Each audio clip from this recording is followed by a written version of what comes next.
Welcome back to the Innovative Agency, everybody. It's Sharon Torek here with you again today. And it has been a moment since we've had an opportunity to discuss B2B marketing specifically and how it is evolving and changing. And the changes are exciting and probably confusing to many of you who run agencies that focus on B2B.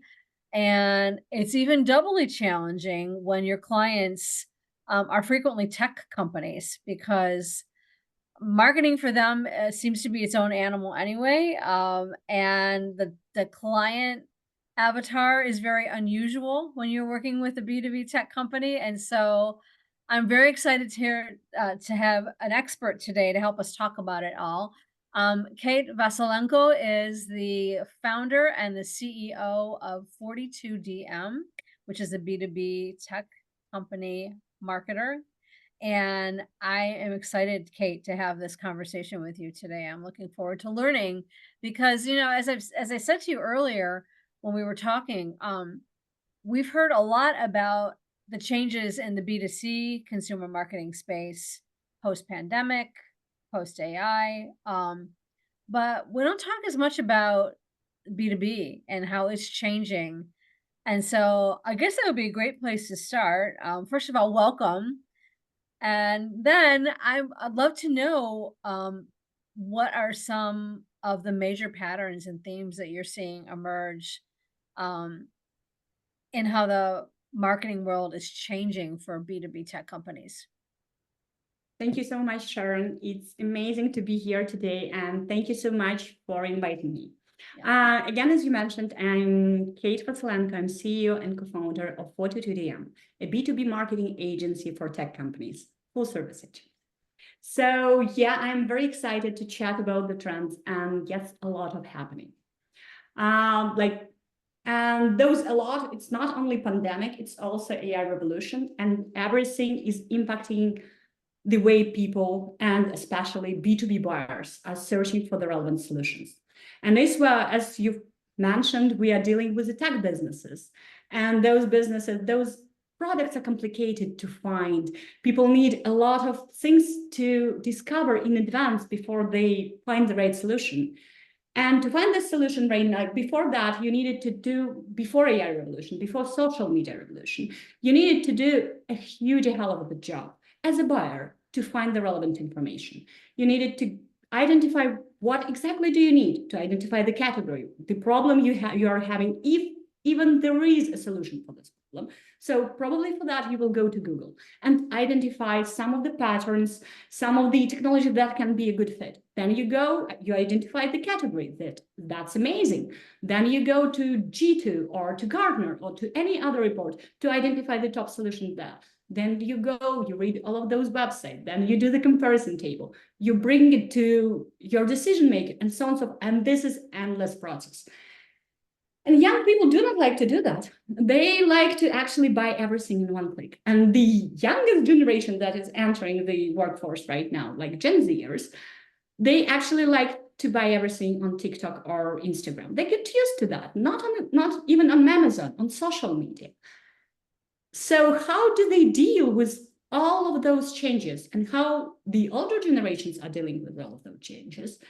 And that is where, for example, AI revolution really come and started to play a big game changer. When we are looking right now for some specific, CRM solution for, for example, for marketing agency like us. And we have 50 people, we have full service, we have amazing the superpowers, we have specific domains that we are interested in. We are not B2C, we're B2B. What will be the best solution when we will be choosing CRM for us? Should I go to Google and make all of these things once again? Or should I ask ChatGPT to find the best solution for me? Or should I ask any other AI agent my company is using to find the best, for example, Perplexity as a search engine, to find the best solution for me? And I can be as specific as possible in this kind of request. You've never been so specific when you've been asking Google. And what we've noticed, how we noticed that that is actually happening, and people are doing that. First, we started noticing traffic from ChatGPT to our clients' websites. And we've noted that people who came from there applying much faster because they got a lot of information in advance. Is it accurate or not? That is another question. But people are starting to trust it. Do you think that's because they've gotten enough additional information out of their prompts and their queries so that they've already made their decision and therefore Uh, I think they are, yes, they are much more prepared because they've already run like not one query like you did in Google, but 20 more queries, asking additional questions, comparison, reviews. All of that is now possible to actually ask to chats. With Siri to implement all of this amazing AI LLM models into it and being able to answer those complicated questions, it will be another one wave of how on the change of how the way people search.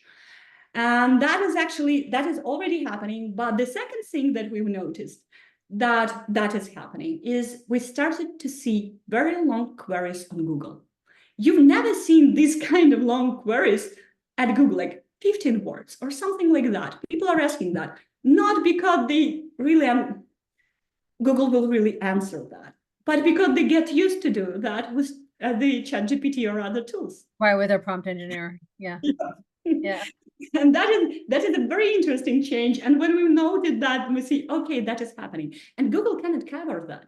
It's really impossible within their user interface and also within their business model.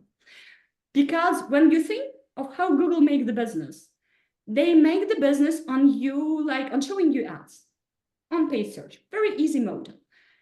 Now they're imprinting the generative AI responses to search queries.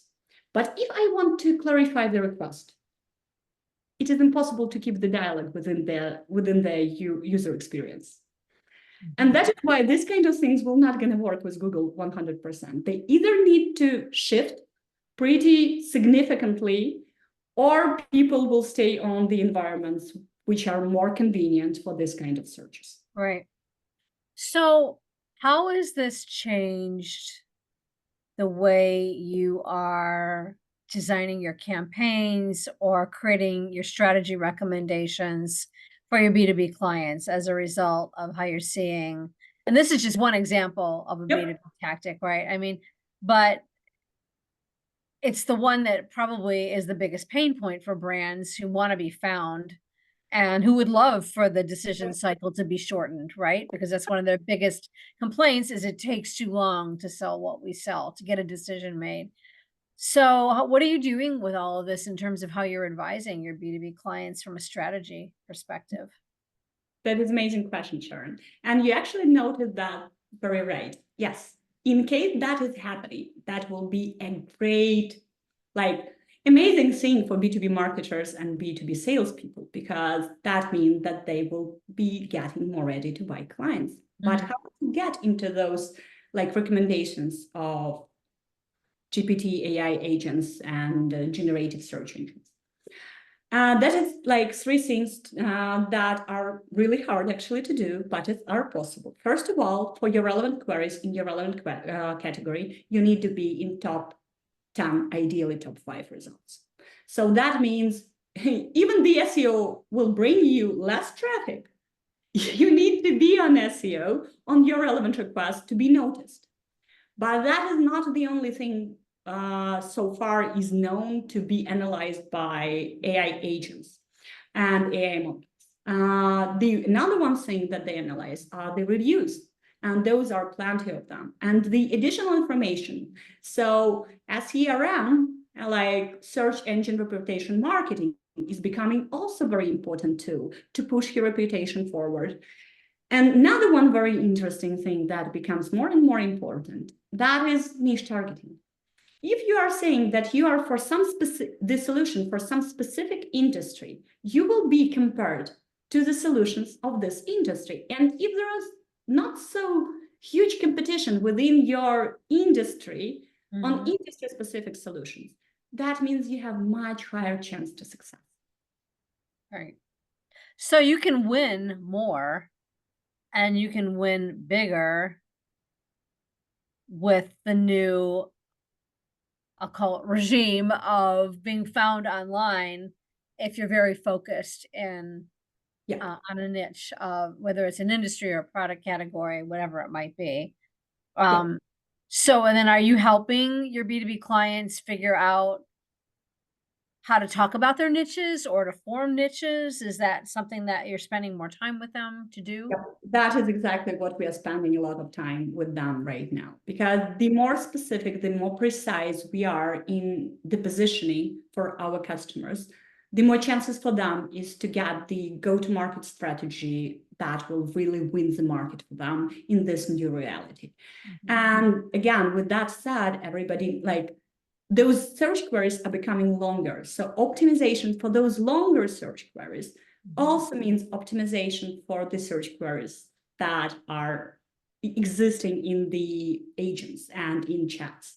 mhm, So this combination of the SEO, like very focused positioning, heavy push on this positioning on SEO, pushed for the brand in with SERM, like search engine reputation marketing, and also optimization for long tail like keywords. Those are like four pillars for the success. And of course, when we are talking about the reviews, that's not only on our beloved G2 or Capterra websites, but also on social media. So this kind of information is also analyzed, and we need to think how to push the brand forward among all social media platforms. mhm.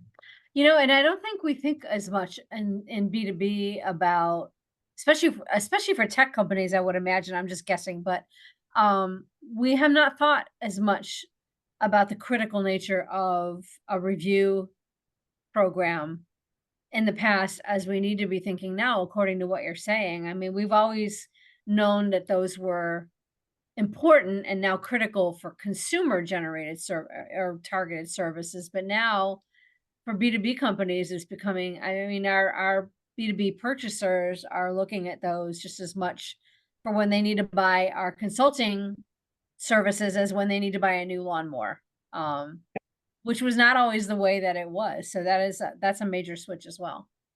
If yeah, the more people will rely on this advisory from AI agents and AI chats, the more we need to focus on how we look online. Mhm, No matter you are B2B or B2C, you are B2H, and now not only B2H, but also B2AI. mhm. Talk a little bit more about that, B to AI. That I mean, like at some point of time, imagine the situation when you're talking to Siri. Siri is like Siri is an app. Yeah. And then the app is looking for the information online and even communicating with another app and booking you to the restaurant, like you ask to reserve for the restaurant. So this kind of communication will be it will not be human to human, it will be human to bot, bot to bot, and then human. So this is a very different journey that will be Right, passed, and we will not going to see it like in a way it was before. right, right. Interesting. So are you counseling your B2B clients to think differently about how they allocate their marketing budgets and spends? Are they shifting from things they did before to things they're doing now? And if so, what are some of the key recommendations you're making to them about how to think about allocating their budget these days with this new reality? Oh, that's an interesting question, very interesting one. Like we are talking like one revolution is happening from one side. So we are in the world where like AI is there and it is here for long, and that is our reality now. Mhm, But from another side, everybody understands that AI is here. So the another one thing that people are looking for is real human advice, real human consultation, and something that is based on real experience, not just crafted. And there's another one big shift that is happening right now in B2B, especially because in B2C it's already happened. The extremely emerging role of social media, and not only LinkedIn. We get used to B2B businesses, get used to LinkedIn, understand the power of thought leadership there. But going beyond those channels, going to TikTok, for example, or to YouTube, it is quite a journey for the B2B businesses. So what we advise to the customers right now in terms of the allocation of the resources, it's focusing on three things.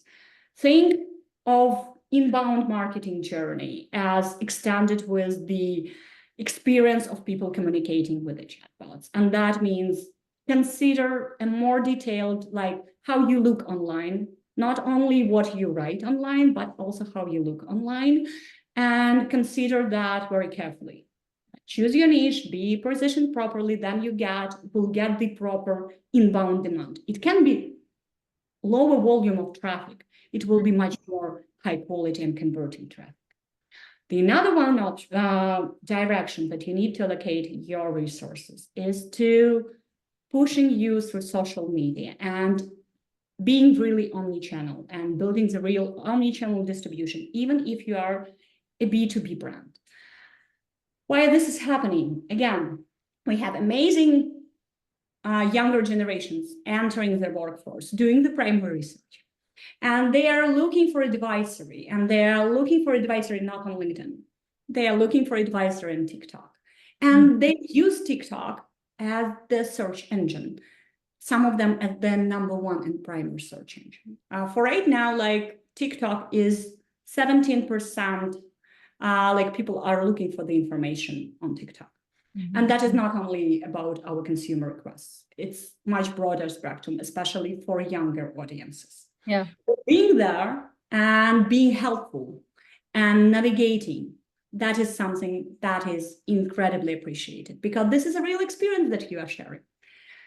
And we understood that this is already happening when a couple of weeks ago, one of the team, like a sales team at B2B, asked us to help with managing not only like helping them with social media and being and building the thought leadership on LinkedIn, but also expanding that to channels like YouTube and TikTok. If those people understand the emergency, that means marketing should have been there like a year ago. That is like the second big thing. But if you consider that is much more work to do. Yeah. And A lot marketing, more content because the same content doesn't translate the same way on different platforms. you're so right that is a huge pain. And that is a huge pain for every marketing organization on the planet right now, not in B2B and B2C everywhere. Yeah. So here the AI revolution really helps, and the proper usage of those tools, and together with a great automation, segmentation, personalization experience. So your MarTech power and AI MarTech power is really a game changer for you to being capable of even producing all of this amount of content and being visible across all of those multiple channels. So if we are again summarizing, the advice is the following. You have 3 directions to apply your resources right now. That is changing through the way how people search, building the thought leadership across multiple channels for multiple generations, and to make everything happen, think how you will automate all of that with MarTech and AI. Right. That is a constant, I'm sure, evolution in your work. Are you seeing more change or more rapid pace of change in swapping out tech stacks now than you did a few years ago? Because Yeah. it's so expensive and painful for businesses to constantly be changing their tools. So are you seeing it happen more often? And how are you helping your brand marketers deal with that? That's actually like an amazing question. From one side, you do not want to change your critical infrastructure because that is really painful. Like, Yeah. for example, it is sometimes really crucial to do that, especially if the tool set you are using is not developing, is not supported and treated by the original creators in a way to meet the increasing demand of change that is happening right now.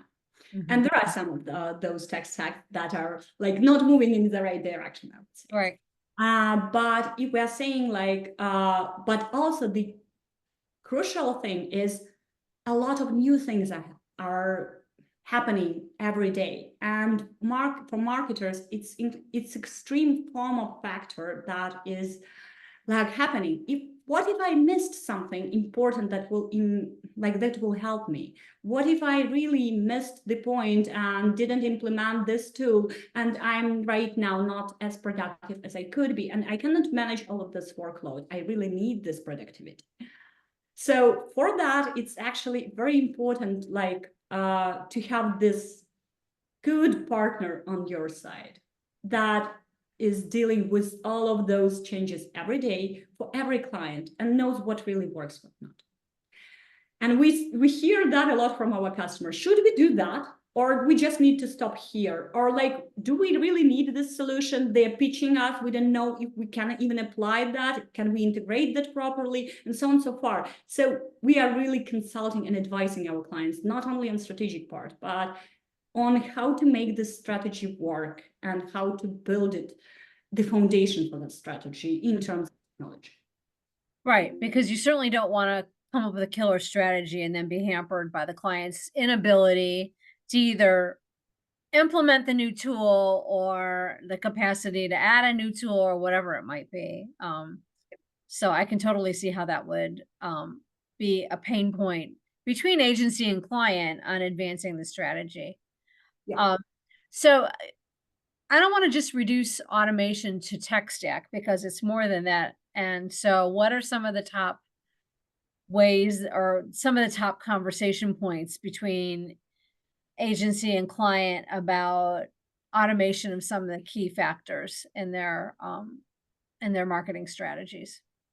That was an amazing question. A lot of them are right now, like there are three, I would say, core directions, like critical automation that are just needed for the business to operate efficiently. Mhm. Those are like integrations of the proper tech stack, basic like CRM tool set. It's like generic things, but a lot of companies do not have the data properly in place, properly enriched, and you need the processes to make it right on a daily basis. And Right, for up to automation is critical, especially for big databases. right, Then there's another one thing, how to sync accounts and how to prioritize accounts when your CRM is huge. And that is like gameplay for ABM, of course. And then we are talking about smart scoring algorithms and how we can really identify those who are like the exact like moment in the journey there right now, and how we can identify what are they looking for, and how can we do that on scale, and how we can supply this data automatically to our sales team for them to stay relevant, for them to convert easier, and to keep this conversation and build these relations. So that is a lot of talks about that, and that is an amazing task that we love to help with. right, right. But the Yeah, third, I mean, go yeah, ahead. sorry. And the third one, and that is the most recent, of course, the last 2 years, everybody is thinking how to do the AI transformation for the business and where can we apply the AI? Will it fit to this workflow? Will it fit to that workflow? What exact Wi-Fi AI do we need to implement? Do we need this model or that model? And marketing was first to actually understand that AI works for them. And right now everybody's thinking, okay, it works for me, but I want that to work autonomously. Is it even possible? And actually, it is like we understand right now with chatbots, and there are technologies that can build the brand safety for you, that can prevent AI from hallucinating, and so on and so forth. So there is possibilities to make those AI workflows work pretty autonomously, and that is also an amazing task that we love to handle. Wow. Well, this is a lot of really what I always love, and listeners know this about me. I always love when a guest who I interview talks about things that can be implemented by agencies at any size or scale. And you've given us just a wealth of good things to think about for those agencies who focus on B2B clients, um, as they are dealing with all the changes in search, lead generation, AI, and how it's impacting everything. So this has been just loaded with fascinating tips for those agencies. So I'm excited about that. And I'm wondering, if you had your crystal ball in front of you, what do you think like the biggest change you're going to see over the next 12 to 24 months might be in B2B demand generation or just B2B marketing in general, for tech companies and beyond? It will be a lot of things, I think, much more a proper and very accurate implementation of AI, really understanding on where it fits, where it not fit. At the same time, huge raise of the importance of this thought leadership component. It's just starting happening, and we start to understand that this is happening. This is the moment, but it will be happening much faster, Yeah. especially generations that are entering the workforce, getting promotion, especially in marketing, where those are innovators who are coming there. They're already using this tech stack. They want to see how it works, and they want like to go within the social media environment and grab all of those insights. Do you know how many like you probably noticed how many like videos on TikTok are about how to implement AI in my marketing model and something like that? Yeah. Though these people who came to the job asking the right questions about the transformation that any agency can really help them with. And that And is and any agency can niche too. I mean, which, and can counsel their clients on niching as well. And that's a key component of success according to, what you're experiencing out in the marketplace too. And the third one, that is about the data, of course, because with cookies going out of the game, where the first party data are becoming more and more and hugely important for us. So everything related to data will be, and the companies who know how to work with the data will be incredibly like in demand for the upcoming future. Got it. Wow. Well, such a rich and depth of information. I learned a lot. I'm so grateful to you, Kate, for joining us today and sharing some of your insights. Now, if agencies want to learn more about 42DM or would like to get in touch with you to learn more, what are some of the best ways for them to find you? LinkedIn, Kate Vasylenko, very easy to find. I'm very responsive and I love to connect that. Awesome. Well, thank you for sharing your insights with us today on Innovative Agency. And thanks everybody for joining us today for a really fast paced but action packed episode. I like to say we learned a lot today. And so we will see you the next time around on our next show. Thanks for joining us. And until then, be well. Thank you so much, Sharon, for having me. It was an amazing experience. Thank you, Kate.